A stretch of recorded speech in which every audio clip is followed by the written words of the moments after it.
صلی اللہ رسول کریم اعوذ باللہ من الشیطان الرجیم بسم اللہ الرحمن الرحیم. السلام علیکم خواتین حضرات.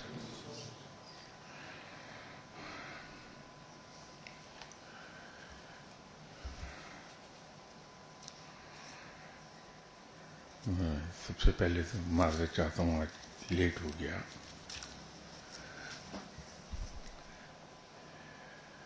جب ہم کلاس 2 میں تھے غالباً تو ایک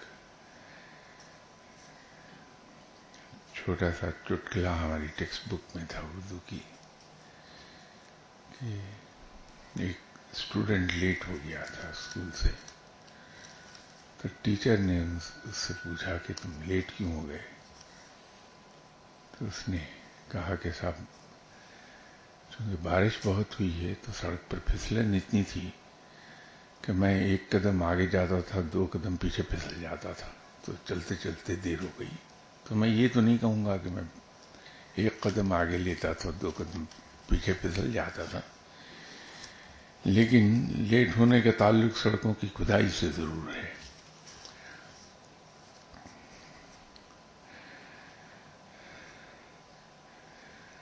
ہم میں سے ہر ایک کی بمائے میرے یہ خواہش ہے کہ اللہ تعالیٰ مجھے قوت مشاہدہ عطا فرما دے، مجھے کشف عطا فرما دے. اور آپ کا تو نہیں کہتا، لیکن مجھے اپنا پتہ ہے کہ میری خواہش یہ ہے کہ کچھ کرامات عطا ہو جائیں تاکہ میں وہ لوگوں کو دکھا کے کچھ انہیں متاثر تو کر سکوں. لیکن یہ دعا کرنی نہیں چاہیے، اس لیے کہ رب تعالیٰ دعاؤں کو سننے والا ہے، انہیں قبول فرمانے والا ہے، انہیں پورا کرنے والا ہے. تو دعا کے بارے میں تینوں ہی چیزیں رب تعالیٰ کرتا ہے کہ انہیں دعاؤں کو سنتا بھی ہے، قبول بھی کرتا ہے، انہیں پورا بھی کر دیتا ہے. تو جب ہم رب تعالیٰ سے مشاہدہ مانگتے ہیں، اس سے دعا کرتے ہیں کہ یا اللہ ہمیں مشاہدہ عطا فرما دے، تو رب تعالیٰ تو انسان کو مایوس نہیں کرتا، رب تعالیٰ مشاہدہ عطا کر دیتا ہے. لیکن ہوتا یہ ہے کہ جب ہم اپنی روحانی کیفیات کو اس بلندی پر لے جائے بغیر جہاں مشاہدہ عطا ہوتا ہے، اس بلندی پر گئے بغیر اللہ سے دعا کے ذریعے مشاہدہ مانگتے ہیں، اور رب تعالیٰ اپنی رحمت کے صدقے، اپنے حبیب پاک صلی اللہ علیہ وسلم کے صدقے قوت مشاہدہ عطا فرما دیتا ہے یا صلاحیت عطا فرما دیتا ہے. تو پھر جب ہم مشاہدے میں غرق ہوتے ہیں، اس مشاہدے کی تاب نہیں لا پاتے، تو ہمارے احوال بگڑنا شروع ہوتے ہیں، ہماری ذہنی کیفیات بگڑنا شروع ہو جاتی ہیں. تو انسان پھر کسی کام کاج کا رہتا نہیں، جسے عرف عام میں ہم مجذوب کہتے ہیں، اور سائنس اسے نیم پاگل کہہ دیتی ہے. تو وہ کچھ کیفیت طاری ہو جاتی ہے.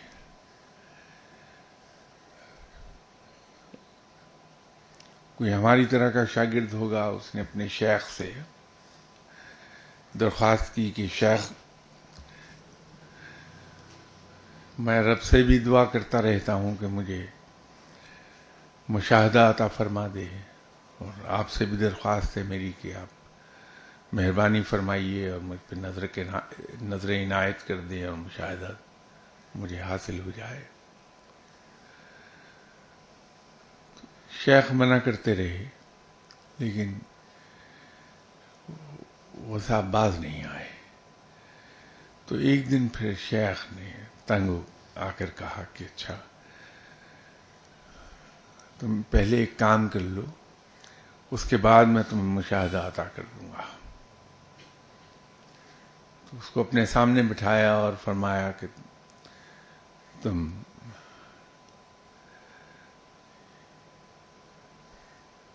مخلوق میں سے انسانوں کا تصور کرو، تصور باندھو. تو اس نے کہا کہ حضور تصور بن گیا کہ اب یہ تصور کرو کہ یہ تمام انسان جو روئے زمین پہ بستے ہیں وہ ایک ہو گئے ہیں.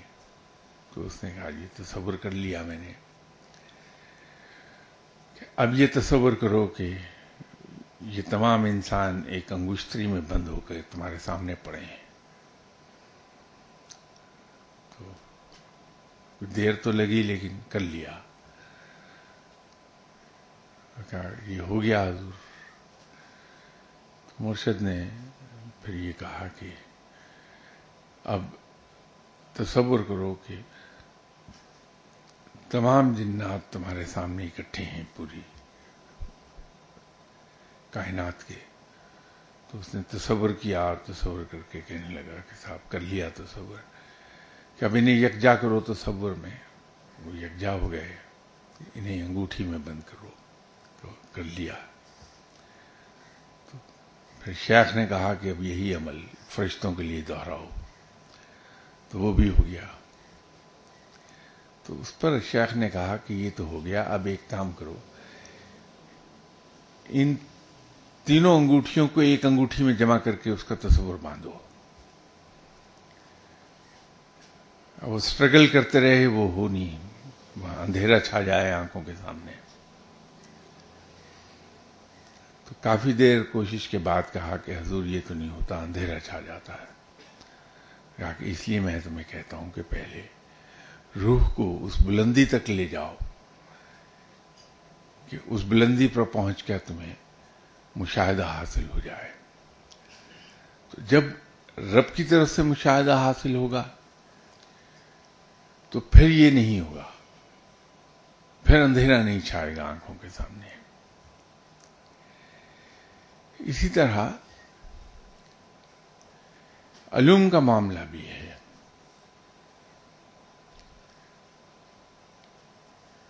چاہے وہ علم قرآن ہو، علم حدیث ہو، علم فقہ ہو، علم تفسیر ہو،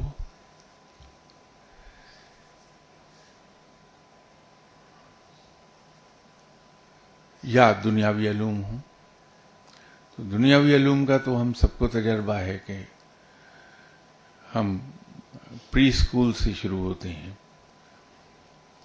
اور پھر رفتہ رفتہ کلاس 1 2 3 ہوتے ہوتے ہم ماسٹر کر لیتے ہیں، ایم فل کر لیتے ہیں، پی ایچ ڈی کر لیتے ہیں. لیکن یہ سارا عمل محیط ہے بہت سے سالوں پر. وہ ڈپینڈ کرتا ہے کہ ہم نے کیا کوالیفیکیشن حاصل کی. تو وہ علم ہم تھوڑا تھوڑا حاصل کرتے رہتے ہیں، وہ ایبزارب ہوتا رہتا ہے ہمارے اندر. تو جب ایک کلاس کا علم ہم ایبزارب کر لیتے ہیں، اس کا امتحان ہوتا ہے ہمارا. اگر ہم کوالیفائی کر لیتے ہیں تو ہمیں ڈکلیئر کر دیا جاتا ہے کہ اس سے اگلے لیول کا علم حاصل کرنے کی صلاحیت رکھتا ہے یہ انسان. تو ہم نیکسٹ کلاس میں پروموٹ کر دیے جاتے ہیں. تو وہ علم ایبزارب ہوتا رہتا ہے حتیٰ کہ پھر ہم اسکالر بن جاتے ہیں، اور اسکالر بن کے پھر ریسرچ اسکالر ہو جاتے ہیں. پہلے تھیوریز پڑھتے رہتے ہیں. ایز ریسرچ اسکالر ہم علوم کی نئی تھیوریز انٹروڈیوس کراتے ہیں جس میں بعد میں آنے والے لوگ جس پر تحقیق کرتے ہیں. لیکن اگر ہم یہ کوتاہی کر لیں کہ جو ہی کلاس 2 میں پہنچے ہم پی ایچ ڈی کے کورس کو پڑھنا شروع کر دیں، تو پھر سوائے اندھیرا چھا جانے کی اور کچھ نہیں ہوگا. روحانی علوم میں بھی یہی ہے کہ اگر شیخ عقل مند ہے، سمجھدار ہے، تو وہ اپنے شاگرد کی جسمانی،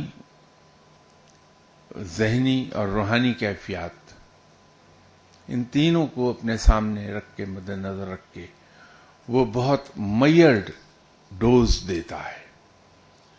بہت نپتلی ڈوز ہوتی ہے. جیسے ڈاکٹر ہمیں ایگزامن کرتا ہے اور وہ میڈیسن پریسکرائب کرتا ہے. کسی کو وہ وہی ٹیبلٹ دے گا تو 0.5 mg کی ہوگی اس کی پوٹینسی، کسی کو 1 mg کی دے دے گا، کسی کو 500 mg کی بھی دے دے گا. وہ در حقیقت ہمیں ایگزامن کر کے دیکھ چکا ہوتا ہے کہ ہمارے جسمانی کیفیات کیا ہیں. تو شیخ ہمیں میئر کر کے، ہمیں ناپ تول کر کہ ہمارے اندر ایبزارب کرنے کی کیپیسٹی کیا ہے، وہ ایک میئر ڈوز میں علم دیتا ہے. اسی لیے یہ کہا جاتا ہے کہ عام طور پر آن ایوریج 35 ایئرز لگتے ہیں شاگردی اختیار کرنے سے لے کر ولایت کی سند ملنے تک. اس لیے کہ وہ بہت سلولی دیا جا رہا ہوتا ہے، اور وہی اچھا ہوتا ہے کہ آدمی ایبزارب کرتا ہے پھر آگے بڑھتا ہے، ایبزارب کرتا ہے آگے بڑھتا ہے. اس کا دوسرا طریقہ جو شیخ استعمال کرتے ہیں وہ یہ ہے کہ وہ دونوں طرح کے علوم کو بیک وقت لے کے چلتے ہیں، دنیاوی بھی، روحانی بھی، دینی بھی اور روحانی بھی. تو ان کے شاگرد اگر وہ صحیح معنوں میں شاگرد ہیں اور شیخ نے ان پر محنت کی ہے، تو ایسے انسان سے جب آپ ملیں گے جا کے تو آپ کو حیرت یہ ہوگی کہ اس انسان کے پاس کیا ہے کہ دنیا کے کسی بھی علم پر بات کریں وہ فرفر بولنے لگتا ہے،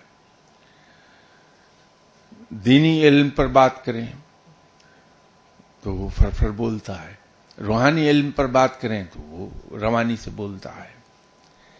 وہ اصل میں وجہ یہ ہوتی ہے کہ ایسے شخص کا شیخ بہت ہی کامل ہوتا ہے.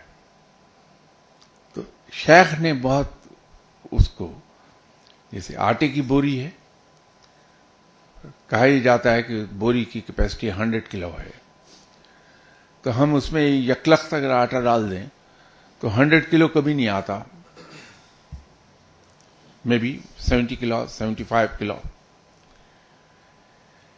لیکن اگر تھوڑا تھوڑا ڈالیں اور ساتھ بوری کو شیک کرتے چلے جائیں 100 کلو آسانی سے آ جاتا ہے. اس کے بعد گنجائش ہوتی ہے کہ اس کے منہ کو سی بھی دیا جائے. تو علوم کے بارے میں بھی یہی ہے. ہمارے یہاں دینی علوم میں بھی اور روحانی علوم میں بھی، اور شروع کے وقت میں تو دنیاوی علوم میں بھی جابر بن حیان جیسے لوگ بھی گزرے.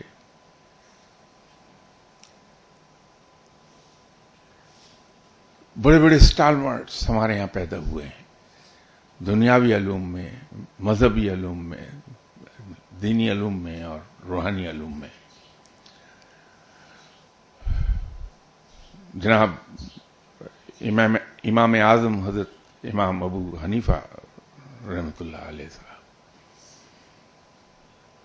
جناب حضرت امام مالک رحمۃ اللہ علیہ، جناب امام احمد بن حنبل رحمۃ اللہ علیہ،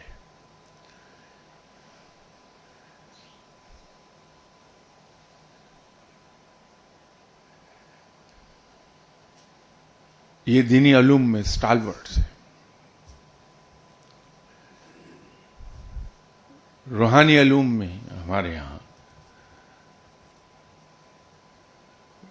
جناب حضرت پیران پیر غوث العظم دستگیر صاحب جیسے بھی لوگ گزرے ہیں، جو بذات خود ایک بہت بڑا لیجنڈری فگر ہیں، اپنے اندر ہی ایک لیجنڈ تھے، بہت بڑا لائٹ ہاؤس.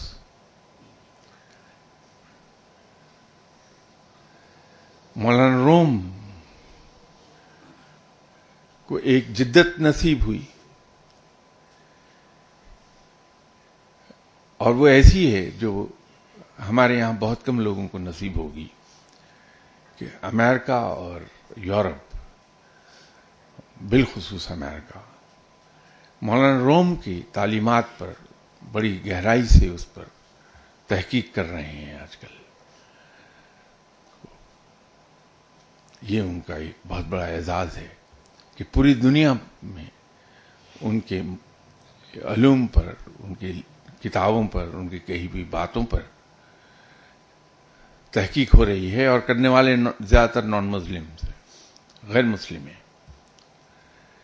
یہ انہی کی آنر ہے.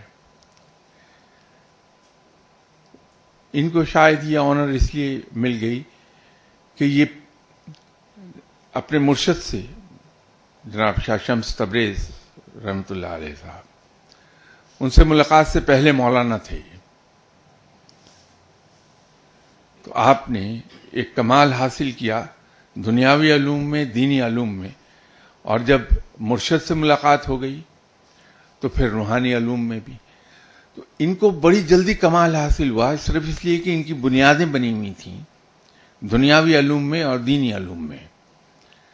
تو جو کمال پھر انہوں نے حاصل کیا وہ اس طرح کا ہے کہ اس پر غیر مسلم تحقیق کر رہے ہیں. اسی طرح کا ایک نام ہمارے یہاں اکبر محی الدین محمد ابن عربی کا بھی ہے.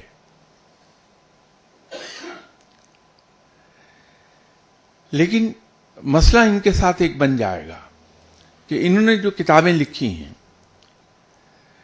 وہ انہوں نے اپنے ذہنی معیار سے لکھی ہیں جو بہت بلند ہے.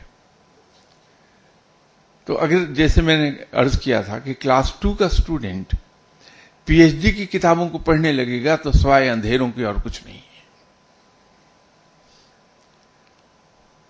تو ان کی کتابیں پڑھنے سے پہلے ہمیں اپنے علمی سطح کو، خواہ وہ دنیاوی علم ہو، دینی علم ہو یا روحانی علم ہو، اس کو ایک خاص مرتبے تک لے جانا ہوگا.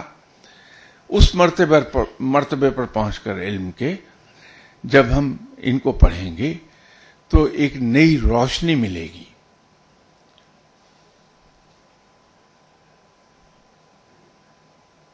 محمد ابن عربی، اکبر بھی ان کا، شیخ الاکبر ان کا لقب ہے، انہیں لوگ شیخ اکبر کہتے تھے، اس نسبت سے اکبر ان کے نام کا حصہ بنا. محی الدین ان کا لقب تھا کہ دین کی ترویج کرنے والا، اس کی تجدید کرنے والا. اس وقت کی گرد جو جم گئی ہے دینی تعلیمات پر، ان کو صاف کر کے دینی علوم کو دوبارہ چمکا دینے والا محی الدین ان معنوں میں آتا ہے. وہ بھی لقب ان کا ہے، وہ ان کے نام کا حصہ ہو گیا. تو اصل اپنا نام ان کا محمد ابن عربی تھا. تو اکبر محی الدین محمد ابن عربی یہ کہلائے.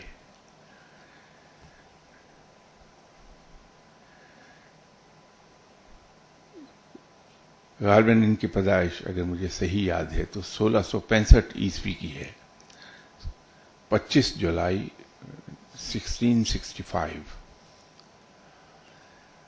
اور ان کی ڈیتھ غالباً 8 نومبر 2040 کی ہے، 1740 کی. 75 ایئرس کی عمر پائی ہے انہوں نے، اور 350 کتابیں ان کی انہوں نے لکھی، اور اس کے علاوہ ایک کتاب ان کی شاعری کی بھی ہے. انہوں نے بہت سے نئے کنسیپٹس دیے، اور ان کنسیپٹس نے مسلم معاشرے پر بڑے گہرے اثرات بھی مرتب کیے.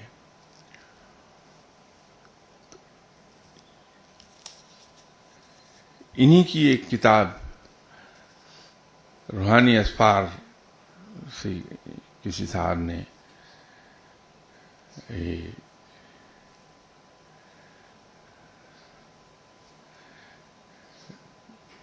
ایک اقتباس لے کے مجھ سے پوچھا کہ جناب ابن عربی صاحب نے اس میں یہ بات کہی ہے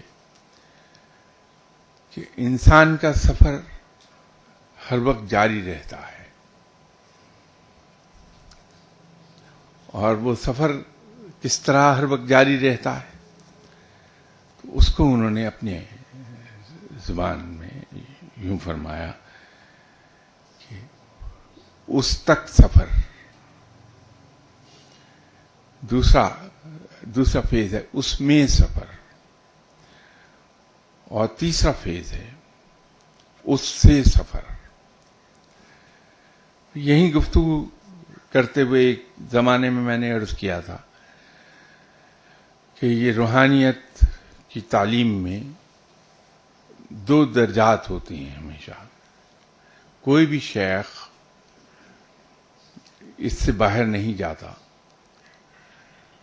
بلکہ جتنے بڑے شیخ ہوں گے، علم کے جتنی بلندی پر پہنچے ہوئے شیخ، اتنے ہی اس کے وہ زیادہ پابند ہوں گے کہ علوم کا ایک حصہ تو وہ ہے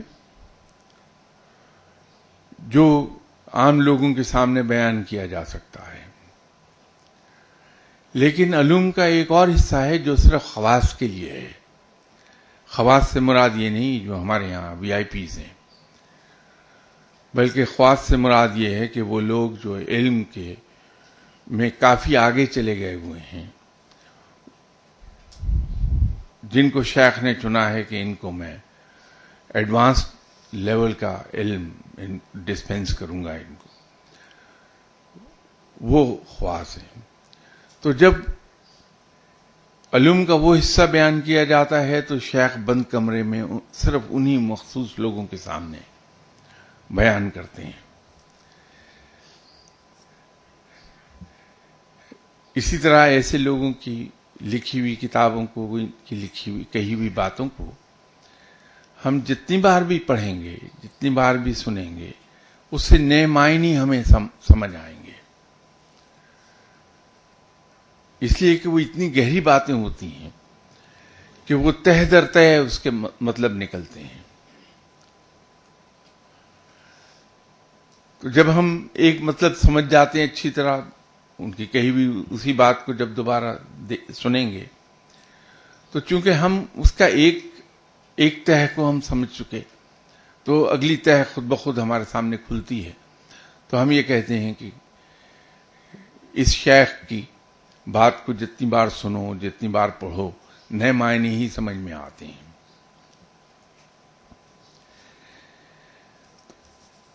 جناب محمد ابن عربی کی اس بات کا مطلب بھی اسی طرح دوہرا مطلب لیے ہوئے ہے، اس کا بھی دوہرا مطلب ہے۔ ایک عام آدمی اگر سنے گا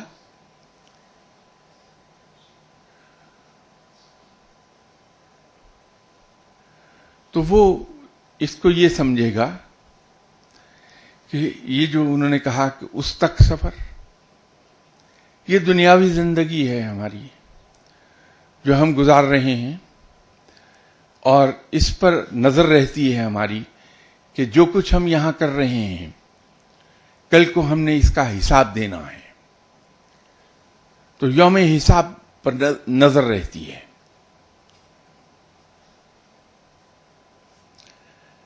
جب ہماری نظر یوم حساب پر رہتی ہے تو ہمارے اعمال درست ہونے لگتے ہیں۔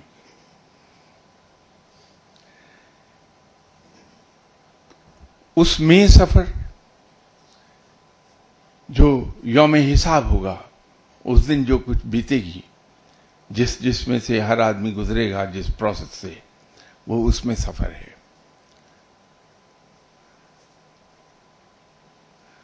اور حساب ہونے کے بعد ہر آدمی جب اپنے اعمال کے مطابق اپروپریٹ جگہ پر بھیج دیا جائے گا. تو تیسرا حصہ ان کی بات کا وہ سفر ہے. یہ وہ ہے جو عام آدمی کو سمجھانے کے لیے بیان کیا گیا. اس سے سفر یہ تیسرا حصہ ہے. تو یوم حساب سے آگے کا سفر جو ہے وہ اس سے سفر ہو گیا. یہ عام آدمی کے لیے مطلب ہے.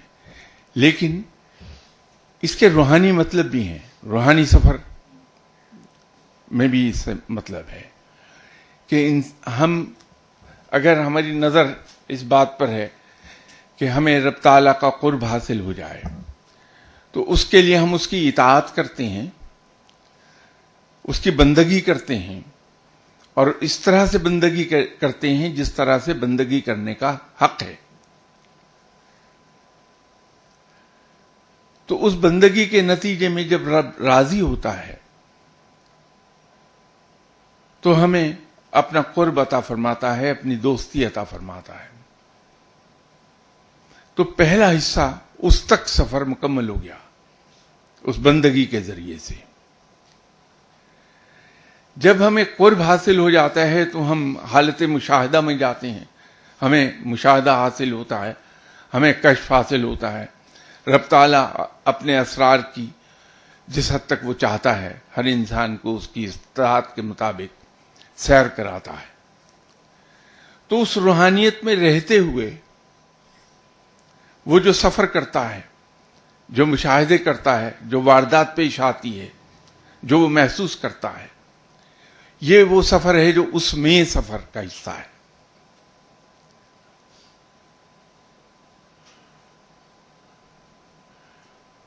تو تیسرا حصہ ہے اس سے سفر. تو جب آدمی ان کیفیات سے نکل کر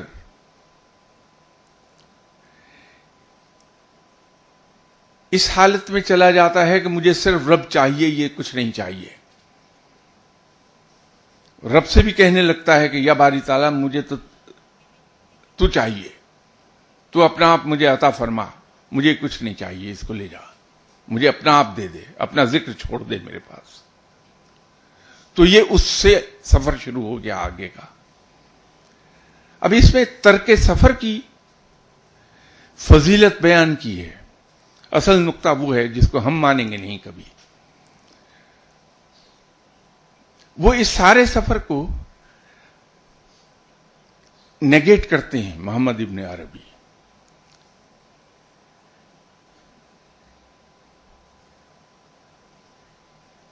کیا گناہ, کیا ثواب, کیا رب کا قرب, کچھ نہیں. صرف میرا رب مجھ سے راضی ہو جائے, میرا آقا مجھ سے راضی ہو جائے, بس. نہ دوستی کی تمنا, نہ کسی اور چیز کی,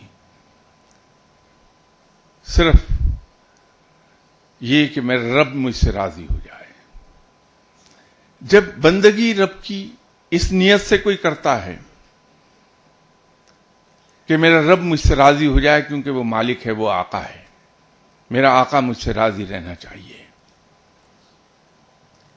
تو یہ ترک سفر ہو گیا. پھر ان چیزوں سے بالاتر ہو گیا انسان. اس لیے اس کی فضیلت زیادہ بیان کی ہے محمد ابن عربی نے. تو ان کی کتاب جو روحانی اسفار ہیں اس کا یہ حصہ, اس کا یہ مطلب نکلتا ہے. اس کو فردر ایلیبوریٹ کیا جا سکتا ہے. اس پہ ایک ایک جو حصہ ہے سفر کا, اس کو فردر ہم بول سکتے ہیں جتنا چاہیں اس پر, اس لیے کہ اس میں گنجائش بہت ہے. میں اپنا نہیں کہہ رہا کہ میں بول سکتا ہوں, میں کیا بولوں گا, مجھے آتا کچھ نہیں ہے.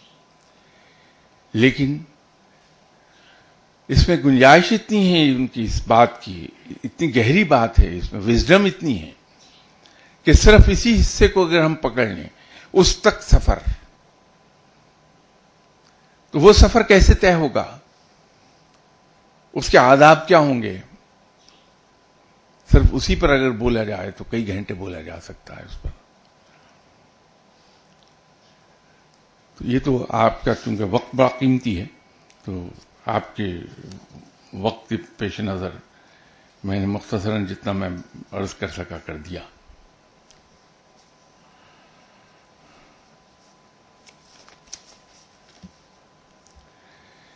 لیکن یہ میں عرض کر دوں ایک آخر میں پھر کہ روحانی یا علمی سفر کی ابتدا میں ایسے اسٹالورٹس کی کتابیں مت پڑھیے، ہمارے بس کی نہیں ہے، کیونکہ ان کی علمی سطح بہت بلند ہے. تو وہ ایسی ٹرم استعمال کر دیں گے، ہم بھٹکتے رہیں گے کہ یہ تھا کیا. پہلے اور کچھ نہیں تو جس علم کے جس مقام پر وہ ہیں اس کے 50% تک ہم چلے جائیں، تاکہ کہیں کچھ تو سمجھ آ جائے کہ وہ کیا کہہ رہے ہیں.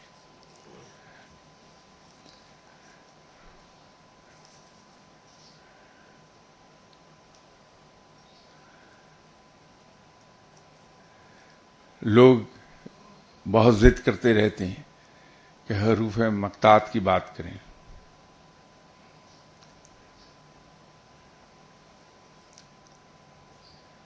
تو حروف مقطعات کا مسئلہ تو یہ ہے، اس کی بات کر لیں، ٹھیک ہے کر لیتے ہیں.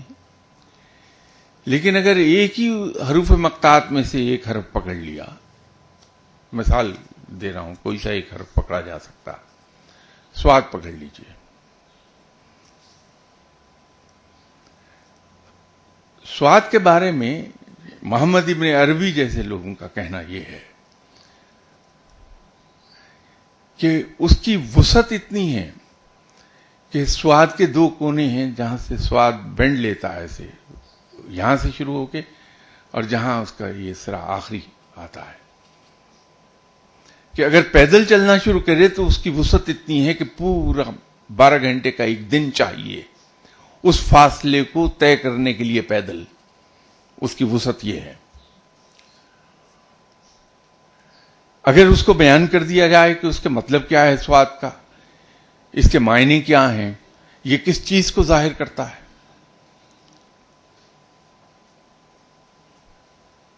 تو مجھ جیسے لوگ تو ویسے بے ہوش ہو کے گر جائیں گے کہ یہ کیا ہے. اور بہت سے لوگ اس خوف کے مارے کہ حساب کیسے دیں گے، وہ زندہ رہنے سے انکار کر دیں گے کہ یا باری تعالیٰ زندہ رہ کے کروں گا کیا، اس کا حساب کون دے گا.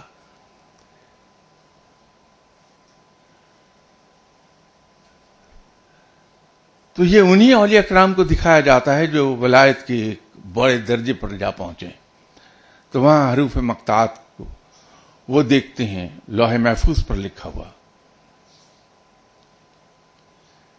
تو اس کے معنی ان کو سمجھ آنے لگتے ہیں.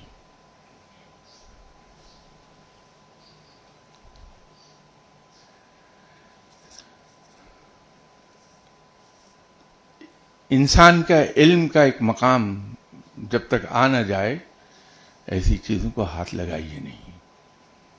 بہتر یہ ہے کہ اگر میں کلاس 1 میں ہوں تو الف بے کا قاعدہ ہی میں پڑھتا رہوں، تاکہ میں وہ سیکھ لوں کہ الفابیٹس کیا ہیں. تو ایسے ہی میں ڈاکٹر عبدالسلام کی فزکس کی کتاب اٹھا کے پڑھنے لگوں گا تو ہجے کر کے شاید پڑھ تو لوں میں، لیکن پلے کچھ نہیں پڑے گا.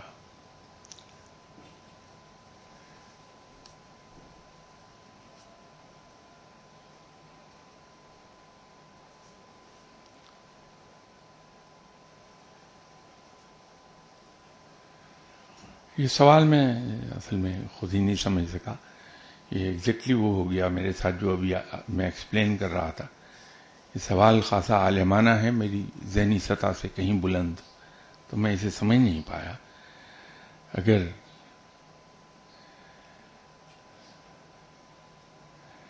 ایک مہربانی یہ فرمائیں کہ اس کو ایلیبوریٹ کر دیں آسان لفظوں میں. سوال جن صاحب نے بھی لکھا ہے کہ کیا انسان ایک وقت میں ایک سے زیادہ کیپیسٹیز میں فال کرتا ہے؟ اگر کرتا ہے تو ایسا کیا کیا جائے کہ ایک کیپیسٹی دوسری کیپیسٹی میں مکس نہ ہو. اس کو پلیز اگر ایلیبوریٹ کر دیں فردر کہ آپ کیا پوچھ رہے ہیں تو میں شاید جواب دے پاؤں. تو انہی صاحب کا دوسرا سوال ہے کہ اسلام میں کس رائے کی اہمیت زیادہ ہے، فرد واحد کی یا ایک جماعت کی؟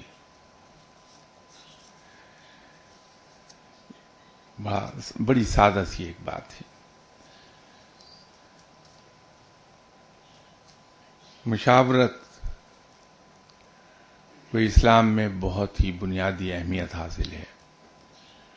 رب اور اس کے رسول صلی اللہ علیہ وسلم نے اس کی تلقین فرمائی ہے، اور آپ صلی اللہ علیہ وسلم جو علم میں بھی یکتا ہیں، سوائے رب کے ان سے زیادہ علم رکھنے والا کوئی نہیں. آپ نے بھی اس کو ایکسرسائز کیا ہے لوگوں کو تعلیم دینے کی خاطر کہ اپنے صحابہ سے مشاورت ضرور فرماتے رہیں. اور ایسے کئی موقع آئے کہ آپ صلی اللہ علیہ وسلم نے اپنی ذاتی رائے کو ایک طرف رکھ دیا، صحابہ کی رائے پر عمل کیا.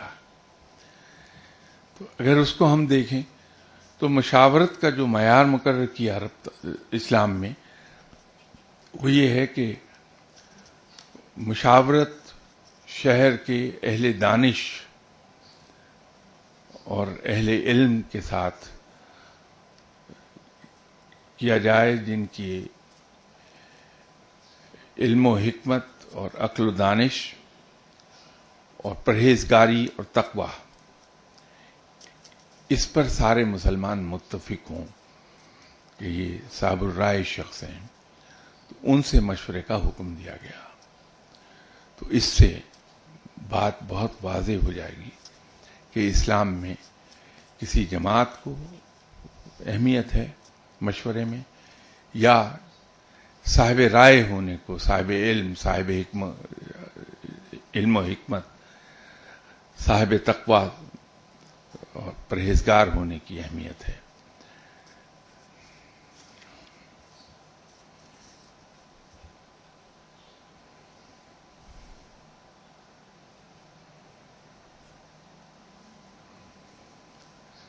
کسی صاحب نے ایک سوال پوچھا کہ آپ نے یہ مقام جو اللہ رب العزت نے آپ کو عطا فرمایا ہے کیسے حاصل کیا؟ اس راہ پر چلنے کے لیے مجھ گناہگار کو کیا کرنا چاہیے؟ I am completely last. ایک دن اس راہ پر چلنے کی ٹھانتا ہوں اور پھر بھٹک جاتا ہوں. استقامت اور کنسسٹنسی کیسے حاصل ہوتی ہے؟ بھائی آپ بہت بڑی غلط فہمی میں مبتلا ہو گئے.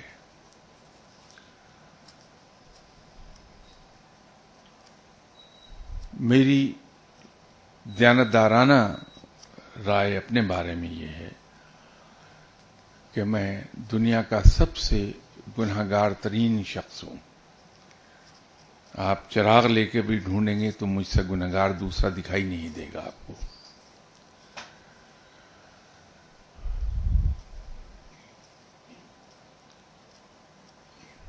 میری کیا حیثیت ہے آپ مجھے آئیڈیلائز نہ کیجیے، سوائے گناہوں کے اور کیا ملے گا مجھے آئیڈیلائز کر کے.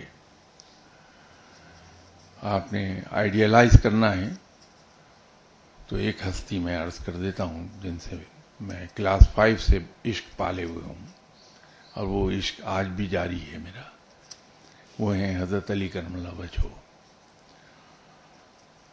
میں عقیدے کے لحاظ سے جناب حضرت امام ابو حنیفہ رحمۃ اللہ علیہ صاحب کا پیروکار ہوں، لیکن عشق میرا حضرت علی کرم اللہ وجہہ کے ساتھ ہے.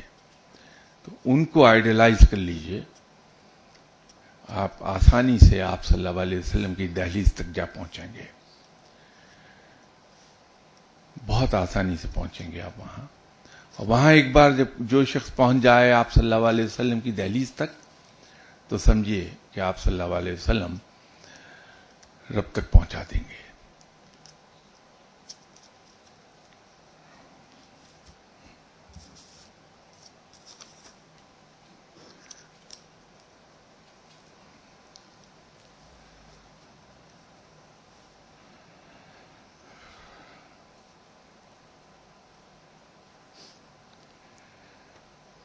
کسی نے سوال پوچھا کہ اللہ کی برہان کیا ہے جو حضرت یوسف علیہ السلام کو گناہ سے بچاتی ہے؟ کیا عام گناہگار انسان اللہ کی برہان کا مشاہدہ کر سکتا ہے؟ اگر کر سکتا ہے تو اس کے لیے کیا تدبیر کرنا ہوگی کہ انسان گناہ ہی سے بچ جائے؟ بہت آسان کام ہے. ہم میں سے جو بھی چاہے اس برہان کا مشاہدہ تو میں نہیں کہتا، لیکن اس برہان کو ایکسپیرینس کر سکتا ہے. وہ یہ ہے کہ اگر ہم گناہ سے توبہ کر لیں اور ارادہ تہیہ کر لیں اپنے ساتھ بھی اپنے رب کے ساتھ بھی کہ ہم گناہ نہیں کریں گے، اور رب تعالیٰ سے یہ درخواست کر لیں کہ یا باری تعالیٰ میں کمزور ہوں، میرے قدم لڑکھڑا جاتے ہیں، میری مدد فرما اور مجھے گناہوں سے محفوظ رکھ، میں اپنے آپ کو تیری پناہ میں دیتا ہوں. یہ بات میں پورے یقین کے ساتھ آپ کو کہہ سکتا ہوں کہ اللہ کی برہان کو آپ ایکسپیرینس کر لیں گے کہ پتہ یہ چلے گا کہ جہاں آپ گناہ کرنے لگے وہاں رب تعالیٰ نے کچھ اس طرح کی رکاوٹیں ڈال دیں، کچھ معاملات ایسے کر دیے کہ آپ یا تو گناہ کی جگہ پر جا ہی نہیں سکے یا گناہ کر نہیں سکے. تو یوں انسان ایکسپیرینس کرنے لگتا ہے. اور ویسے بھی ہر شخص ہم میں سے کمزور ہے، ہمارے قدم لڑکھڑا جاتے ہیں. یہ صرف آپ ہی نہیں ہیں، سبھی ہم ایسے ہی ہیں، انسان جو ٹھہرے. تو بجائے تمام کی تمام ذمہ داری اور بوجھ خود اٹھانے کے، اپنے ذمے کوشش کا پہلو رکھ لیجئے اور اللہ تعالیٰ سے نہ صرف یہ کہ اپنے آپ کو اس کی پناہ میں دے دیں، بلکہ اس سے مدد مانگ لیں، یہ کہہ کے، یہ اقرار کر کے اپنے بارے میں کہ یا باری تعالیٰ میں کمزور ہوں، گناہوں سے بچنا چاہتا ہوں، میری نیت ہے، تو دلوں کے حال جانتا ہے، لیکن کمزور ہوں، قدم لڑکھڑا جاتے ہیں، میری مدد فرما دے اور مجھے گناہوں سے محفوظ رکھ لے، میں اپنے آپ کو تیری پناہ میں دیتا ہوں. تو یہ مدد آپ خود ایکسپیرینس کر لیں گے کہ کس طرح سے رب تعالیٰ ہم سب کو گناہوں سے بچا لیتا ہے.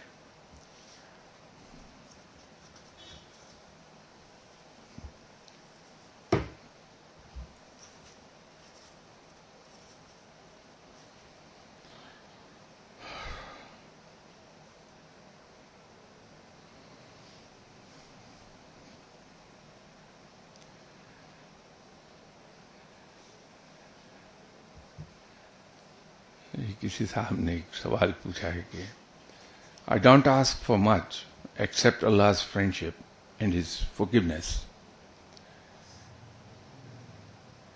What should I do to be a good and successful person? How can I meet the Prophet Muhammad sallallahu alaihi wasallam?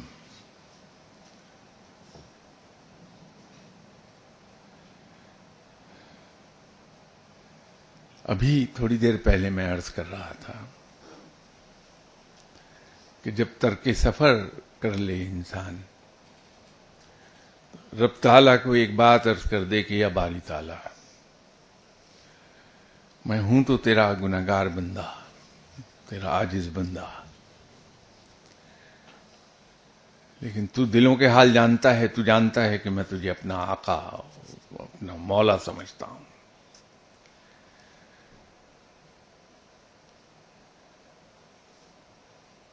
مجھے تو صرف اپنی ذات عطا فرما دے، اپنا آپ عطا فرما دے. تو جب ہم رب تعالیٰ سے یہ مانگنے لگتے ہیں، جیسے میں نے ابھی تھوڑی دیر پہلے عرض کیا تھا کہ وہ رب ہے، اس کی شان ربوبیت ہی یہ ہے کہ وہ اپنے بندوں کو مایوس نہیں کرتا، تو مایوس نہیں کرے گا. لیکن اس کے ساتھ ساتھ ہمیں دو کام کرنے پڑیں گے. ایک عملی ثبوت دینا پڑے گا اس بات کا کہ میں تجھے اپنا آقا مانتا ہوں، تجھے اپنا مالک سمجھتا ہوں، تجھے اپنا خالق سمجھتا ہوں، اور تجھے اپنا پالنے والا سمجھتا ہوں۔ تو جب ہم اس کو یہ کہتے ہیں تو اپنے ایک ایک فعل سے ہمیں یہ ثابت کر دینا ہوگا کہ ہم تیری اطاعت کرتے ہیں، صرف تجھ سے پیار کرتے ہیں۔ یہ دنیاوی مال و زر، یہ جائیداد، یہ رتبہ، یہ ہماری ٹھوکروں پر پڑا ہے، ان کی حیثیت ہمارے لیے کنکر سے زیادہ نہیں ہے۔ تو یہ پریکٹیکلی پروو کرنا ہوگا، اور جب ہم اللہ سے اس کی ذات مانگتے ہیں، اس کی دوستی مانگتے ہیں، تو یاد رکھیے کہ یہ راہ بڑی کٹھن ہے، اس پر مشکلات بھی بہت آئیں گی، تکالیف بھی بہت آئیں گی، اور ہم چونکہ کمزور ہیں تو عام طور پر اسے برداشت کر نہیں پاتے ہیں۔ یہ بہت پرانی بات ہے، میں بھی اباؤٹ 25 years بیک اسی کمرے میں ایک صاحب تشریف لائے، اور بھی ان کے ساتھ لوگ تھے 4-5۔ تو انہوں نے آتے ہی مجھ سے کہا کہ دیکھیے شاہ صاحب، میں کوئی ایسی دعا نہیں کرانے آیا کہ میرا بزنس چل جائے، مجھے ترقی مل جائے، یا مجھے کوئی دولت مل جائے۔ اللہ کا کرم ہے، میرے پاس اللہ کا دیا سب ہے، میری ملیں بھی ہیں، دولت بھی ہے، عزت بھی ہے، اسٹیٹس بھی ہے، سب ہے۔ میں تو صرف رب سے دوستی مانگنے آیا ہوں۔ تو میں نے ان سے کہا کہ دیکھیے یہ دعویٰ نہ کیجیے، بہت ٹال کلیم ہے یہ، آپ مجھے جانتے ہی نہیں شاہ صاحب، میں تو آیا ہی اس نیت سے ہوں، اور آپ یہ بتائیے کہ دوستی لے کے دے سکتے ہیں یا نہیں لے کے دے سکتے۔ تو میں نے کہا بھائی یہ تو دعویٰ کوئی بھی نہیں کر سکتا، رب تو مرضی کا مالک ہے، جسے چاہے دوست بنا لے، جسے چاہے نہ بنائے۔ البتہ میں یہ عرض کر سکتا ہوں کہ صبح شام یہ پڑھ لیا کیجیے، اور زیادہ نہیں ہے، ایک ایک تسبیح پڑھیے۔ تو جب یہ 40 دن پڑھ لیں تو پھر تشریف لے آئیے میرے پاس، پھر آپ سے بات کرتے ہیں۔ تو وہ چلے گئے، اور ایگزیکٹلی 1 ویک کے بعد اتوار ہی کی شام کو وہ دوبارہ یہیں اسی کمرے میں تشریف لے آئے، اور ورچولی دونوں ہاتھ باندھ کے انہوں نے کہا کہ یہ واپس لے لیں، مجھے نہیں چاہیے، یہ برداشت نہیں ہوتا ہے جو کچھ ہونے لگا میرے ساتھ۔ تو یہ آج پھر آپ نے اتنا ٹال کلیم کر لیا، اللہ تعالیٰ آپ کی خواہش پوری کر دے، اللہ آپ کو اپنی دوستی عطا فرما دے، لیکن راہ بڑی کٹھن ہے، اس پر انسان چل نہیں پاتا۔